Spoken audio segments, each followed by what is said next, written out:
today, mag-unboxing tayo ng Cameli Biscuit Pinching Toy. Magkano ito ulit, Mama? Hindi ko ba binayaran? Babalik pa yun si Kuya. Wala daw siyang barya. Binayaran kaya kunin. Mamaya, babalik siya. I think it's 176, if I'm not mistaken. Okay, so let's Babalik daw open siya it. mamaya. So, let's open it, guys. Here, I open this over this hole. This is 2 pieces. 2 items. Wow! Wow, what's that? Wow! This is yours, Mama. It's like, ribisco. Hello, cute man.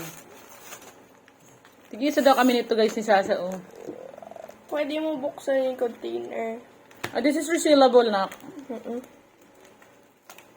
Squishy nga, oh. Squishy. Squishy. Can you Pakin mo. Sige. Oh, it's like a biscuit. Oh my God. Eee. It's like, hilahin mo na. Ay! Ako na. Ano ba yan? Mahal pala yan. Diyos ko, Lord. Mamaya, tapon-tapon na naman yung Sasa kung saan, ha? Lang. Wala.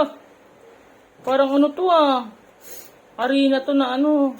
Ano ba yan? Pero wala namang dikit. Parang kagaya naman ang binigay ni Carla dati na ako. Ano ba yan? Ay, parang ano siya sa ulo. Nakaka-relax, ano? Ano siya? Hindi nakaka-relax kasi na ano. Pero napaka-sticky niya siya. It's like a sticky rice. Ay.